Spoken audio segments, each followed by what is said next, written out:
더 이상 다가오면 끝났어.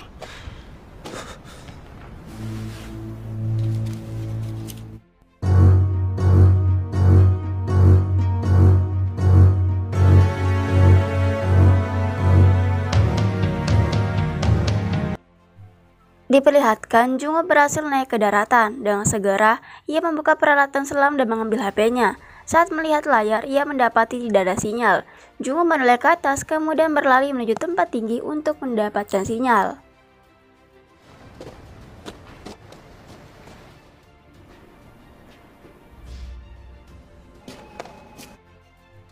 Para peserta kembali ke ruangan, namun saat berjalan, Sabyok terlihat tidak baik-baik saja. Nafasnya sedikit tersenggal, dan langkahnya pun agak pincang. Ji-hoon menghampiri Sang-woo, memegang pundak dan menatapnya dengan serius. Ji-hoon bertanya mengapa ia membunuh si bapak gondrong. Sang-woo pun berbalik tanya, mengapa Ji-hoon begitu perhatian setelah bisa selamat dengan beruntung. 좋게 제일 뒷자리를 뽑더니 그 사람 분명히 가려고 했어. Sang-woo berteriak pada Ji-hoon berkata bahwa hidupnya jadi menyedihkan karena suka ikut campur dan pikirannya lamban. Ji-hoon mengingatkan perkataan Sang-woo, mengaku bahwa dia memang bodoh dan suka ikut campur urusan orang lain. Namun kemudian Ji-hoon bertanya mengapa Sang-woo yang seorang jenius yang dibanggakan bisa bernasib sama dengan orang bodoh sepertinya. 사랑 서울대 천재 똥밭에서 Setelah mendengar perkataan tersebut, Sang-woo hanya bisa menatap Ji-hoon dan menjadi bisu. Beberapa saat kemudian, para staf datang memberi ucapan selamat pada mereka yang berhasil bertahan setelah melewati 5 permainan dan akan memberikan mereka hadiah. Namun staf meminta mereka untuk mengenakan pakaian yang mereka sediakan terlebih dahulu. Shin pun beralih memperlihatkan Sabyok yang sedang berdiri di depan kaca. Dia nampak kesakitan dan ternyata terjadi sesuatu padanya. Ternyata tetesan darah yang ada di awal tadi berasal dari Sabyok. Sabyok berusaha mencabut kaca tersebut dan berhasil. Ia segera merobek pakaiannya dan langsung mengikat lukanya dengan kain tersebut.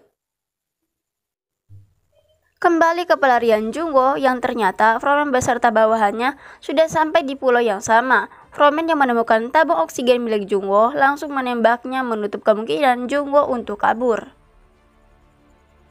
산채로 잡아와. Lantas Jungwoo yang mendengar suara tembakan langsung mengecek kembali HP-nya. Kini jaringan sudah tersedia dan ia pun menelpon kepala timnya. 반장님, 나 설명드릴게요. 보내주세요. 뭐라고? 지원? 제가 지금 사진이랑 동영상 보낼 테니. Untungnya telepon berhasil sampai. Kepala tim langsung marah-marah dan bertanya tentang keberadaan Jungwoo. Namun Jungwoo yang waktunya tipis langsung meminta agar kepala tim mengirim bantuan. Lalu berkata bahwa dia akan mengirim foto dan video berisikan bukti.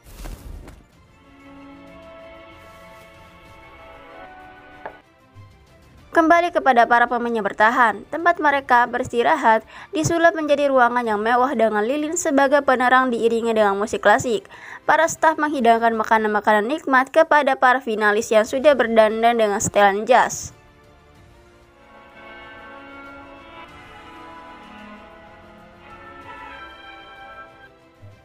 Salah satu staf memberikan sambutan. Dia menyampaikan agar para finalis tidak mencemaskan apapun dan menikmati hidangan. Lalu kemudian para finalis pun mulai melahap makanan mereka. Di sisi lain, Jungwoo mengirim ulang bukti-buktinya yang gagal terkirim. Tapi selanjutnya salah satu staf berhasil menemukan keberadaan Jungwoo. Dia pun kembali berlari.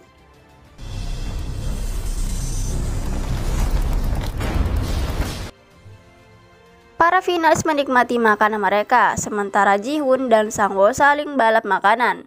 Sabyok justru masih susah payah memotong dan melahap makanannya. Jungwoo kini kehabisan jalur untuk kabur dan pada akhirnya para staf dan frontman berhasil mengejarnya. Jungwoo menodongkan pistol dan meminta para staf untuk menyerah, berkata bahwa dia sudah melapor dan penjaga pantai akan segera kemari. 글쎄, 대한민국 제대로 가는.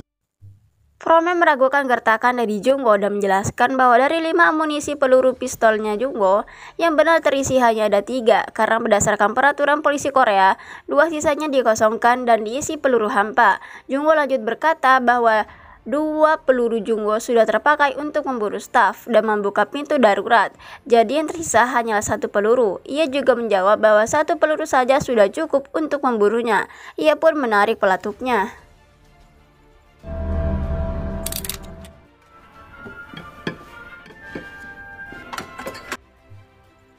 Kembali pada para finalis, mereka telah menyelesaikan makanan masing-masing, namun tampaknya makanan milik Sabyok masih tersisa cukup banyak.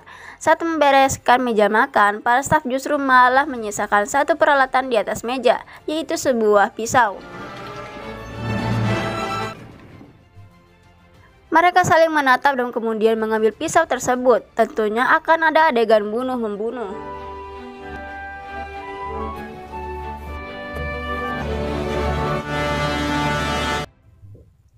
Scene berganti, kini Frontman mulai melangkah maju, tapi kemudian ditembak oleh Jungwoo tepat di dada sebelah kanan. Staf hampir menembak, namun dihentikan oleh Frontman.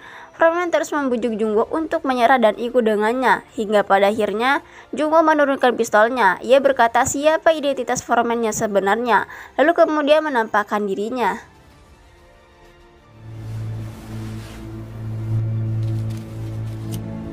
형, 가자.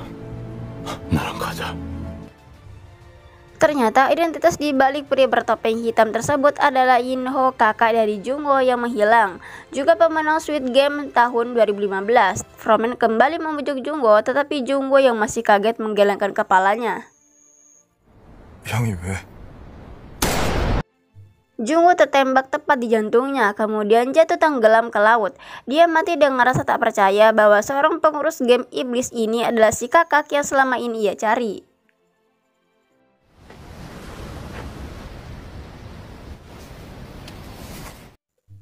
Scene kembali pada ruangan. Ji-hoon, Sang-woo, dan Sabyok berbaring di kasur. Ji-hoon dan Sang-woo sama sekali tidak tidur. Mereka saling menghormati satu sama lain. Kemudian Ji-hoon menoleh melihat Sabyok yang ternyata setengah tertidur. 강사벽. 아, 졸던데 죽일 거였으면 진작 중령으로. Sabyok yang kaget mengacukan pisau pada Ji-hoon. Namun Ji-hoon dengan segera menenangkannya. Sabyok menyimpan pisaunya. Ji-hoon duduk di sampingnya. Ji-hoon berkata kalau Sabyok tidak kelihatan baik. Namun Sabyok menyangkalnya. Ji-hoon kemudian bertanya kenapa Sabyok makan sedikit. Sabyok hanya menjawab kalau rasanya tidak enak. Ji-hoon meminta Sabyok agar tidak berbohong. Lalu gadis itu pun mulai bercerita. 아저씨가 고쳐주게? 강사벽. 그럼 도와주는 거야. Kemudian Ji-hoon mengajak Sabyok untuk bekerja sama untuk mengalahkan Sang-woo, membagi dua uang hadiahnya dan keluar dari tempat ini. Sabyok bertanya apa yang ingin dilakukan dengan uang tersebut. Ji-hoon menjawab kalau dia ingin melunasi hutangnya, kemudian membuka toko di pasar untuk ibunya, dan yang terakhir ia ingin menjadi seorang ayah yang baik meski hanya sekali. 야, 아빠 노릇 한 번. Sabyok bertanya berapa usia putrinya. Ji-hoon menjawab usianya 10 tahun. Sabyok berkata bahwa usia putri Ji-hoon sama dengan adiknya. Ji-hoon bertanya di mana adik Sabyok sekarang. Dia menjawab kalau adiknya berada di panti asuhan. Dia berjanji untuk menjemput adiknya pulang dan membawa ibunya ke Korea Selatan. Sabyok bilang bahwa dia sudah berjanji akan membeli rumah untuk mereka bertiga. Lalu Ji-hoon menimpali bahwa setengah dari uang hadiah cukup untuk itu semua. Sabyok meminta Ji-hoon untuk berjanji bila salah satu dari mereka keluar hidup-hidup, maka harus menjaga keluarga mereka masing-masing. Tetapi Ji-hoon menyangkal dan berkata bahwa mereka berdua akan keluar dengan selamat. Tapi setelahnya ia masih meminta agar Ji-hoon berjanji untuk menjaga adiknya. Ji-hoon meminta Sabyok untuk diam. Ia berdiri dan berjalan mendekati Sang-woo yang rupanya sedang tertidur. Namun saat Ji-hoon sudah mengeluarkan pistolnya, ia dicegah. 그러지 마, 아저씨.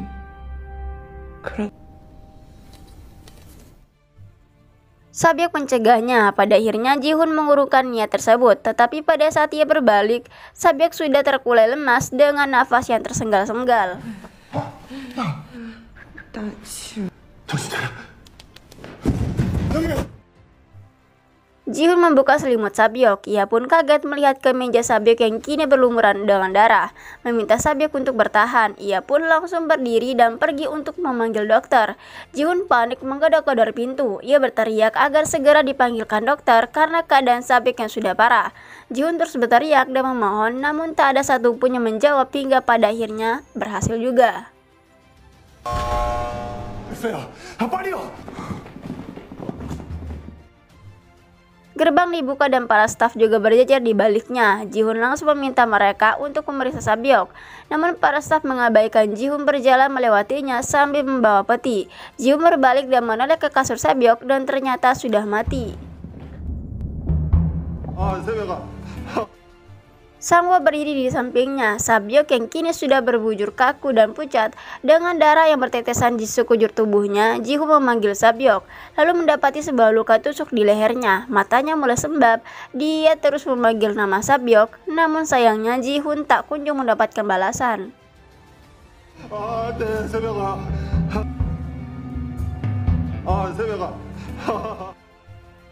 Ji-hoon meletakkan Sabyok, menoleh ke arah Sang-woo yang masih memegang pisaunya. Ji-hoon segera mengambil pisau Sabyok dan menyerang Sang-woo. Namun sebelum dia berhasil mendekati, dia dihantam oleh staf dengan senjatanya. Ji-hoon yang tak berdaya menyaksikan Sabyok yang diangkut dan dimasukkan ke dalam peti. Tangisnya pun kembali pecah.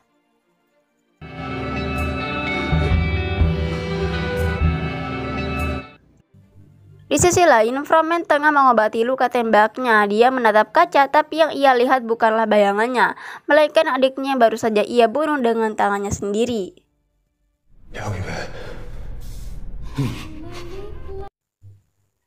Kini scene berganti. Peti yang berisi mayat Sabyok pun dimasukkan ke dalam tempat kremasi. Api dinyalakan dan peti pun terbakar perlahan-lahan. Dan tepat di sini perjuangan Sabyok demi membahagiakan keluarganya berakhir dengan sedih. Dan film pun selesai.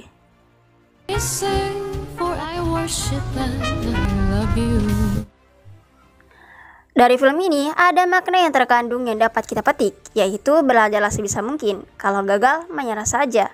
Toh kalau bisa menyerah, kenapa harus bangkit? Ayo, menyerah saja, jangan semangat. So, terima kasih dan sampai jumpa di film selanjutnya.